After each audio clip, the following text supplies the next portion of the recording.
Salam alaikum, bonjour. Donc dans ce cours, on va parler des droits et les permissions NTFS pour les fichiers et les dossiers.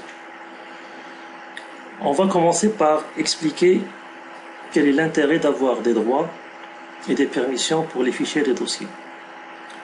On a vu précédemment dans le cours que dans ces systèmes d'exploitation de type Windows ou Linux, ce sont des systèmes multi-utilisateurs. Ça veut dire que plusieurs personnes peuvent ouvrir des sessions différentes, sachant que chacune de ces personnes a un profil différent. Et on avait expliqué que le profil contient mes documents, bureaux, etc., etc. Parmi les droits que peuvent avoir les utilisateurs, c'est les droits sur les fichiers. C'est-à-dire, je peux moi, en tant qu'utilisateur utile 1, accéder à un répertoire en contrôle total, ça veut dire que je peux modifier, supprimer, etc. Alors qu'un autre utilisateur a des droits qui sont moindres, ça veut dire qu'il peut seulement lire. Donc on va essayer de voir, justement, quels sont ces droits d'accès, où est-ce qu'ils sont enregistrés. Alors on va commencer par aller vers la session Windows, qui est ouverte par un utilisateur qui s'appelle User. On va aller vers la partition E, dans laquelle je vais créer un dossier que j'appellerai Data. Dans ce dossier, je vais vérifier quelles sont les permissions NTFS que je vois ici dans Sécurité. Je peux analyser ici les groupes ou les utilisateurs qui existent et pour chacun, la liste des droits qui existent. Et pour chaque droit, il y a autorisé ou bien refusé. On analyse les droits. Le premier droit qui existe, c'est le droit contrôle total. Ça veut dire que celui qui a ce droit, il peut tout faire. Tout faire, c'est-à-dire lire le contenu, modifier le contenu, ajouter des dossiers, supprimer des dossiers. Et surtout, il y a un droit en plus qu'il peut accéder à ces permissions et pourrait les modifier. Le droit à modification, il a tout ce que contient le droit total, sauf le droit de modifier les droits. Lecture et exécution. Si j'ai ce droit, je peux lire le contenu du dossier, visualiser le contenu des fichiers et exécuter, mais exécuter seulement les fichiers qui sont exécutables, qui ont l'extension .com, .exe, .bat, etc. Afficher le contenu du dossier. Si j'ai ce droit, je peux accéder à un dossier et voir l'arborescence qu'il y a à l'intérieur, mais je ne peux pas lire le contenu des fichiers qui existent. Lecture. Je peux seulement lire le contenu du dossier et lire les fichiers qui sont à l'intérieur. Écrire. Je peux rajouter à l'intérieur d'un fichier ou à l'intérieur d'un dossier, mais je ne peux pas modifier ce qui existe.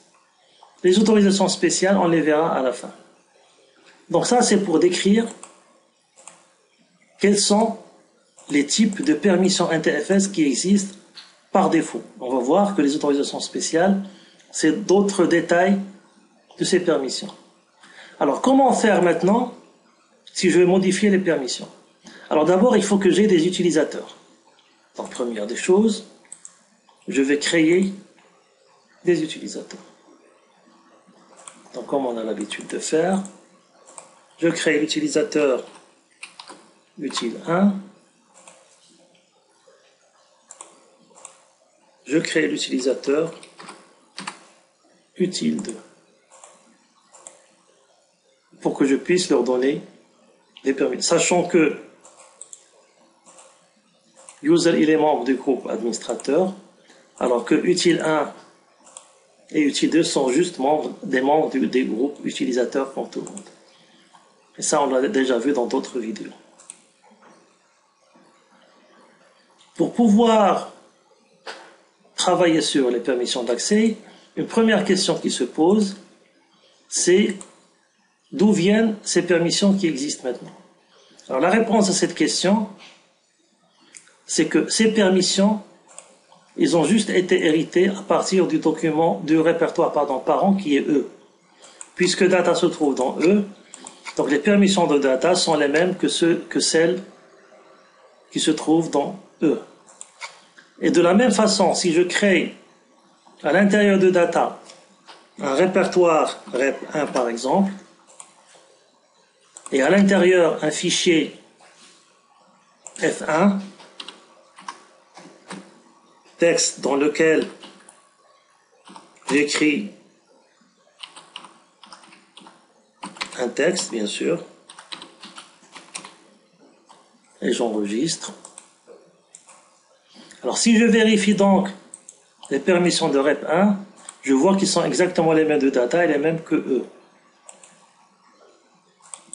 Les permissions de F1, ils sont exactement les mêmes aussi. Vous remarquerez une chose, que puisque c'est un fichier, il y a un droit qui n'existe pas là, qui est l'affichage des contenus du dossier, puisque un fichier ne contient pas des sous-dossiers.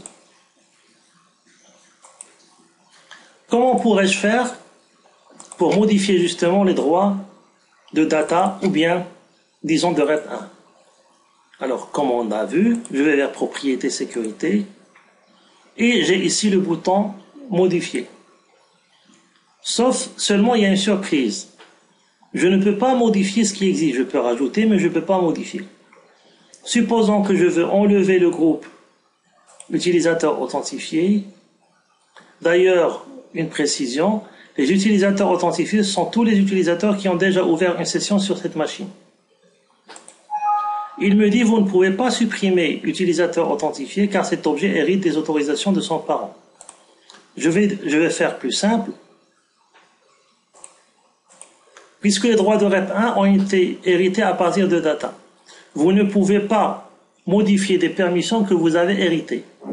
Pour faire ça, la première des choses qu'il faut, c'est supprimer le lien d'héritage qui existe entre rep1 et entre data.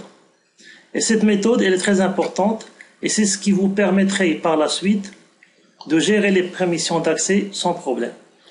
Si je veux supprimer le lien d'héritage entre un répertoire et le répertoire parent, il faut aller vers le répertoire enfant, propriété, sécurité, et je vais vers le bouton avancer. Là, il y a modifier les autorisations, et je vois ici bien écrit inclure les autorisations pouvant être héritées du parent de cet objet. Je décoche cette case, et là je fais ajouter par exemple. OK.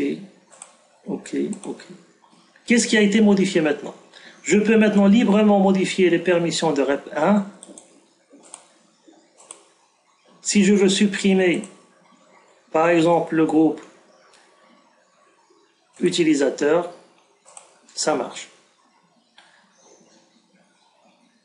Donc ça, c'est la façon avec laquelle je fais des permissions rep1 qui ne sont pas forcément les mêmes que data. Et si on se pose la question entre rep1 et f1, ben rien n'a changé. Comme vous le voyez, f1 hérite automatiquement des permissions de rep1. Donc je récapitule.